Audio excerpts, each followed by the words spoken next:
Welcome to EPG Pathshala. Today we are going to do a quick overview of American literature from 1950 to 2000. I'm Niladri Chatterjee, Professor, Department of English, University of Kalyani, West Bengal. So let us start the discussion by understanding that there is something very important to what happens to American literature in the 1950s onwards.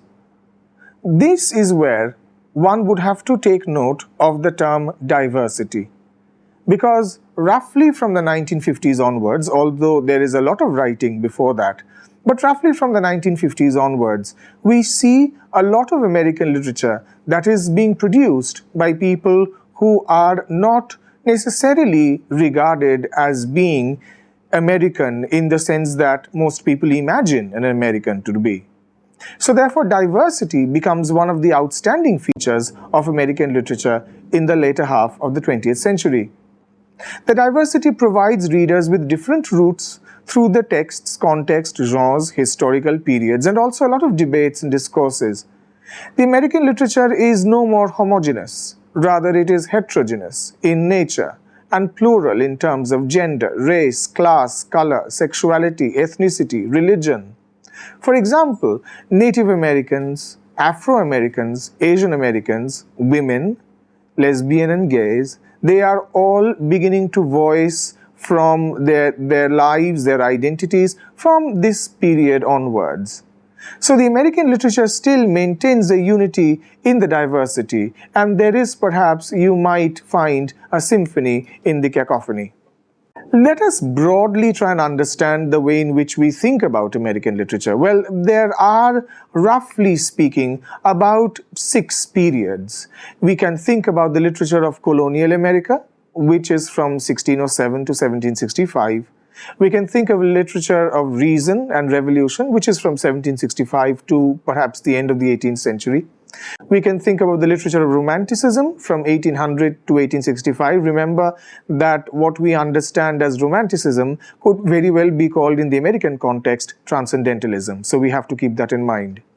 There is, of course, the literature of realism from 1865 to 1918, literature of modernism from 1918 to 1945, and then we've got contemporary literature, which we broadly classify from, we demarcate from 1950 to the present.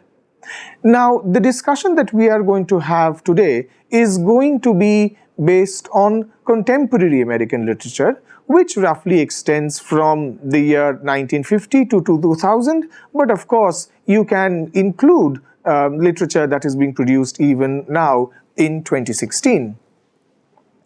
1960s and 1970s, these 2 decades are tremendously important, but before doing that, one should also try to remember what is happening in the 1950s, because as you will already be aware, that even in the 1950s, there are certain major changes that happen in American culture, in American politics, in American society.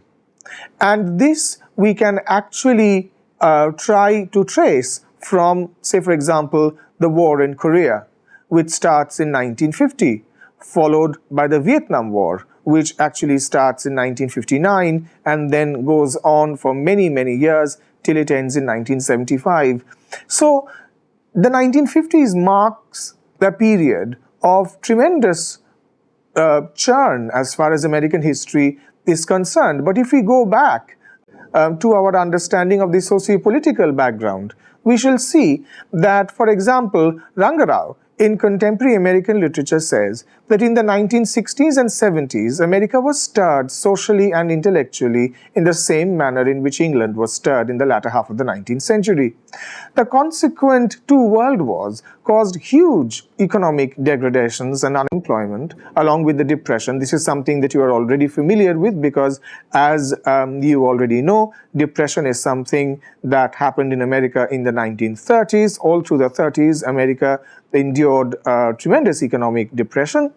And of course, there was a lot of social upheaval which was noticed because there were many people who believed that they were not actually included into the mainstream of American society. We therefore witness a lot of assassinations. So a lot of political leaders are killed. And perhaps the most famous assassination of them all has to be the assassination of the President John F. Kennedy. He was assassinated in November of 1963, 22nd November 1963 to be exact.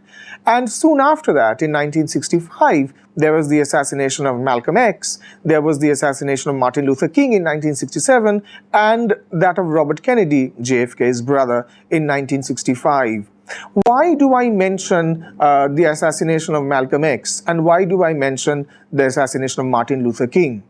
These two assassinations, I think one has to be aware, are extremely important because Malcolm X was a very charismatic member of the African American community, and he was almost single-handedly responsible. Of course, there were others, but he was almost regarded as the leader of this group called the Black Panthers.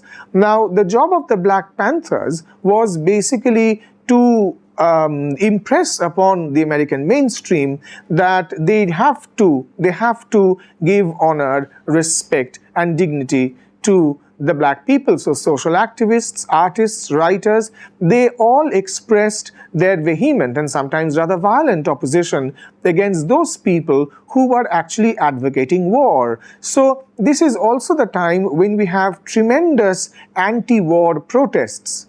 So we have the anti-war protests, we have the assassination of Malcolm X in 1965, another very charismatic speaker, Martin Luther King, is assassinated in 1967. You, in your American literature course, are going to read Martin Luther's most famous speech, I Have a Dream.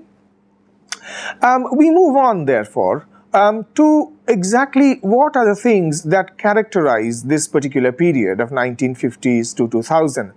Well, the 1950s is regarded as a period of cultural traditionalism and complacency. Literature of this period is marked by the emergence of strong anti-establishment and anti-traditional literary movements as well. Now, before we talk about cultural traditionalism and complacency, we have to understand what this means. What it means is that in the 1950s, America sort of went back, as it were, to a time when women did not have much freedom and when men had a lot of freedom. So 1950s was a rather troubling decade because in this decade, women were being told to get back into the kitchen and men were being told that they have to take on more responsibility in the public life. So there was a very clear gender divide that was happening in the 1950s, and all of these gender divisions were actually being carried out in the name of tradition. So people were being told women should get back to cooking, women should get back to doing housework, and men should actually do housework. But if we go back, this was the time when there was a certain cultural traditionalism. And as I was telling you, that basically meant that women were being asked to give up their jobs, women were being asked to go back into the house, and men were being told that you have to be men. So there was almost a reinforcement of patriarchy during this time. But there were also other people who were protesting against it. And the one group of writers that I think absolutely should be mentioned in this context are the beat writers. So there were people like Allen Ginsberg, there were people like Jack Kerouac, and what they were doing was they were rejecting traditional styles of poetry. They were reinventing American poetry. But of course, it was not a complete reinvention, because if you look at Allen Ginsberg's poetry, you will find that the kind of poetry that he's writing is heavily influenced not only by the British Romantic poet, that is to say William Blake. Well, William Blake is regarded as the first Romantic by many historians of literature, but Allen Ginsberg's poetry also, more importantly, carries in itself distinct echoes of the poetry of Walt Whitman.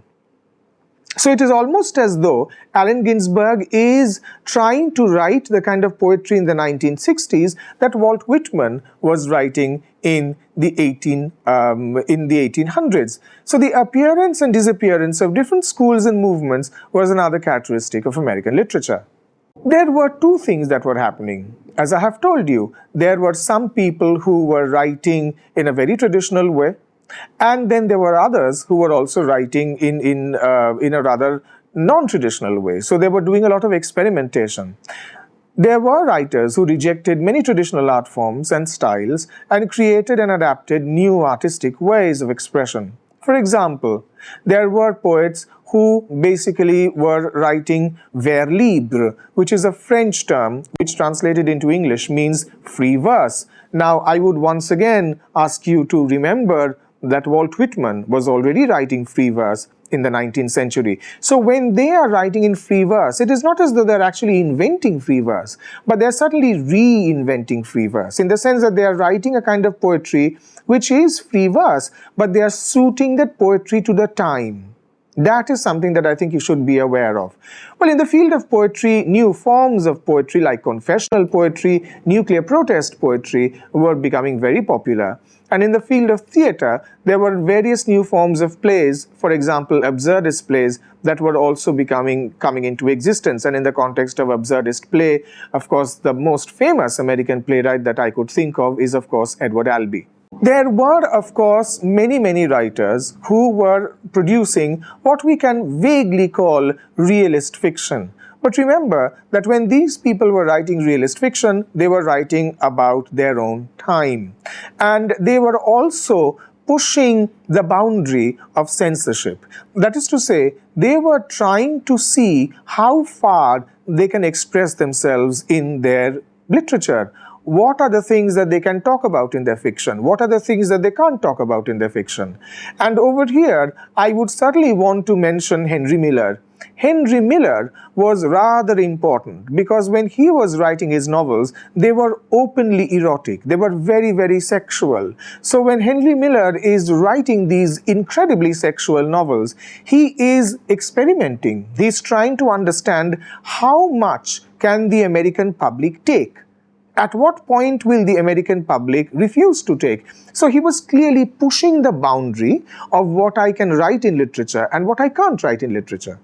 Norman Mailer's novels were very overtly political. He was certainly writing about America in its own time. He was writing about war. He was writing about the way in which America as a country, as a culture, as a politics, as a civilization was darkening.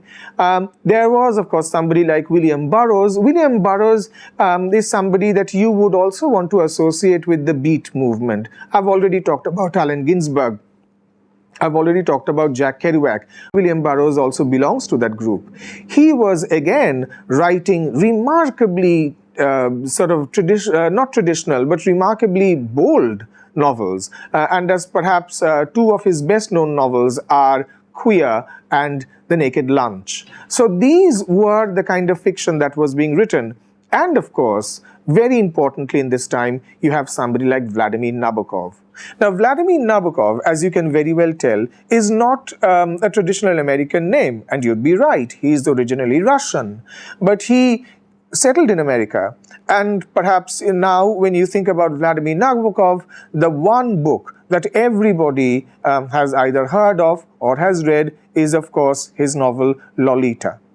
Now, what he was doing in Lolita is that he was also experimenting with what he can talk about in his fiction.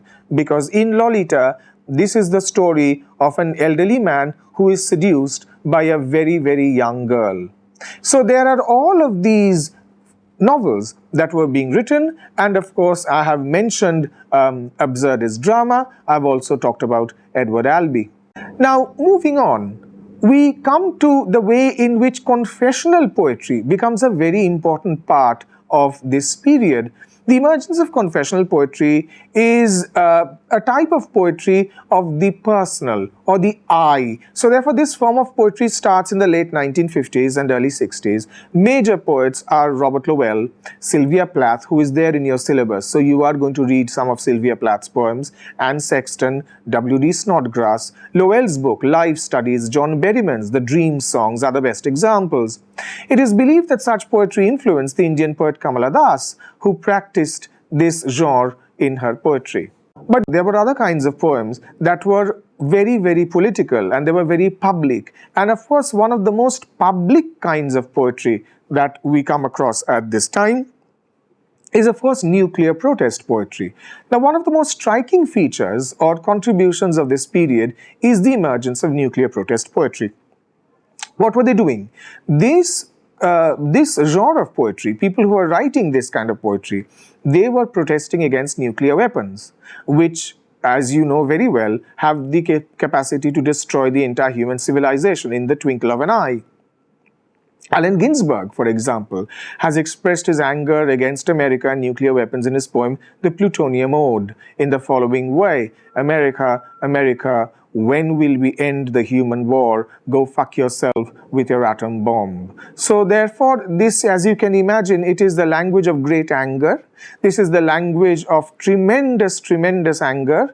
And Allen Ginsberg is protesting against the way in which America is spending so much money developing weapons that are so incredibly destructive.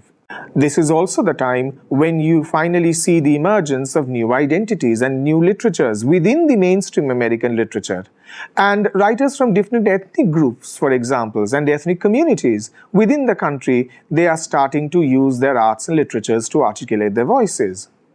And perhaps something that absolutely needs to be talked about in some detail over here, I think, is the further development of Afro-American literature and criticism. Remember that if we go all the way back to the 17th century or even 18th century, we already saw the slave narratives. So you could very well say that in a certain sense, perhaps African American literature can be traced all the way back to the slave narratives.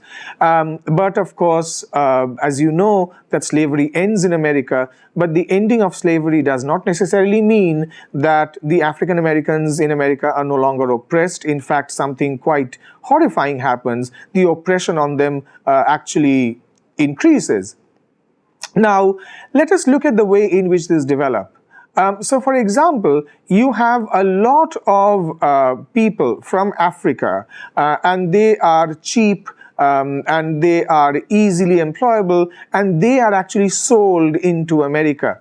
Now, look at the way in which this advertisement that appeared in the Boston Evening Post on August 3rd, 1761, look at the language of it, because the language says, to be sold, a parcel of likely Negroes important for Africa. Look at the way in which people or groups of people are being referred to as a parcel. They are actually being referred to as a package. So it is almost as though these people who are being forcibly brought into America, they are not even human. They are being treated as objects.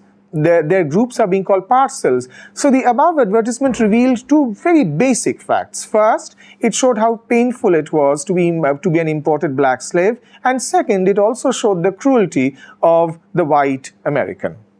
Also at this time, we have an absolute explosion of feminist movement and feminist literature. This becomes stronger and stronger, and after 1950, women start to demand equal opportunities, equal pay. In 1966, we have now the National Organization for Women, which is formed for the fight of gender discrimination through the courts and legislatures. Women come out openly against the Vietnam War. And in August 1970, the feminist movement goes for a huge strike for equality. We also have to keep in mind that in 1973, we've got the National Black Feminist Organization. Now, the reason why I would want you to concentrate a little bit on the Black Feminist Organization is because a lot of black women felt that the mainstream feminist movement was predominantly white, and therefore their own concerns as black women were not being addressed. So therefore the black women felt that they were being doubly marginalized. They were being marginalized because of their race, but they were also being marginalized because of their gender. Some feminists felt the need of unity and the absolute desire that they felt and the need that they felt to build the spirit of a common sisterhood that goes beyond race. And you have a lot of feminist literature that is being produced. I would only want to talk about a lot of theory here, but of course there is a lot of fiction too. Let us really talk about, for example, Betty Friedan. Now, Betty Friedan, who was a liberal feminist, she believed in a kind of feminism which is popularly now called bra burning, anti-man, or the orgasm school of feminism. So Betty Friedan was very much talking not only about the liberation of gender, but also the liberation of sexuality.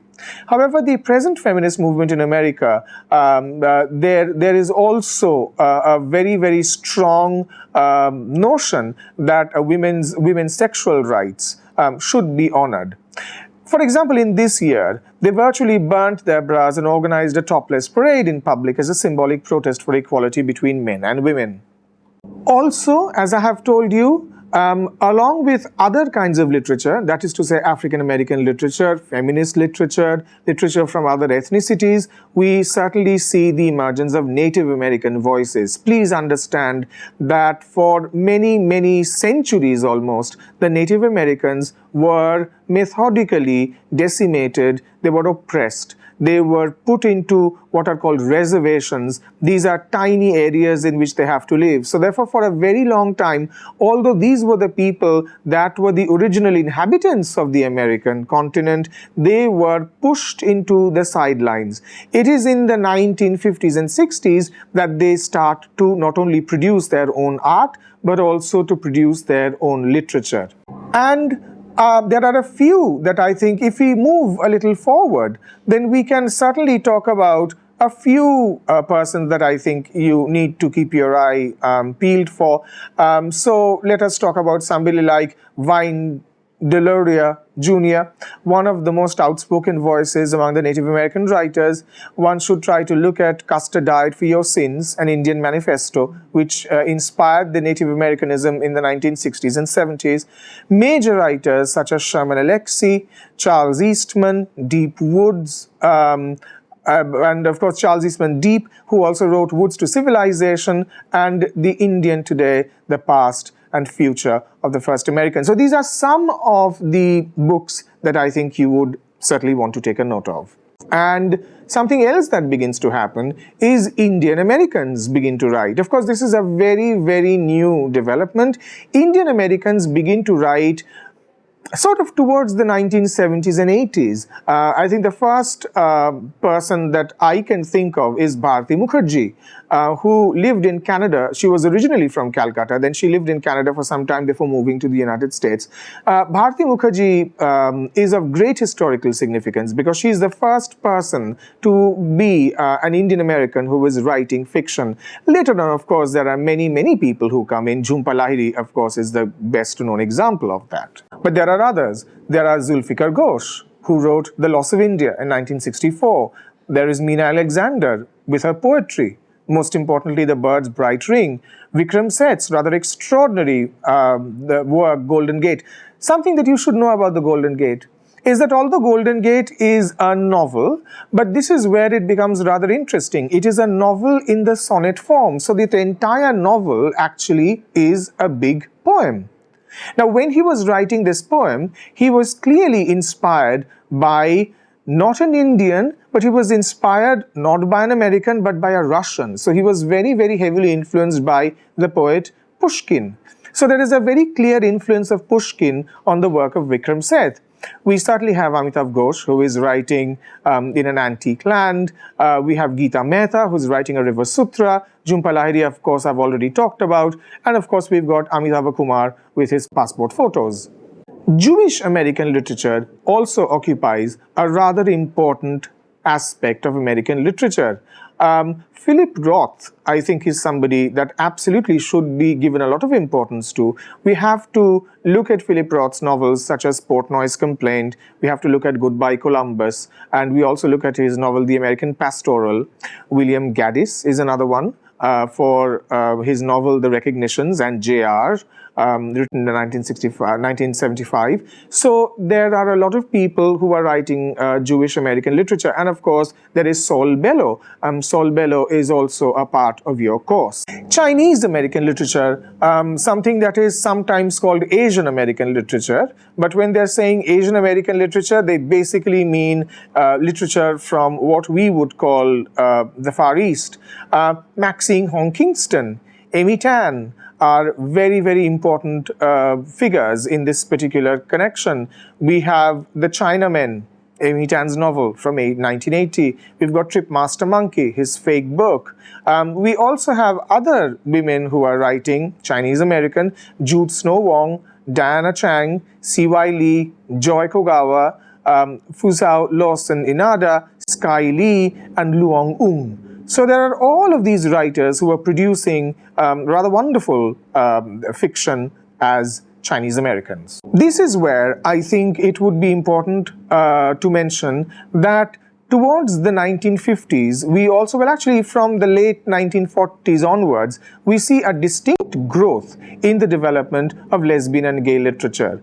In this case, I will have to probably mention a novel by Gore Vidal, The City and the Pillar, which was produced in 1948. But we certainly see a great flowering of lesbian and gay literature around this time. There is a gay novel in your syllabus, Giovanni's Room by James Baldwin, which we are going to do later.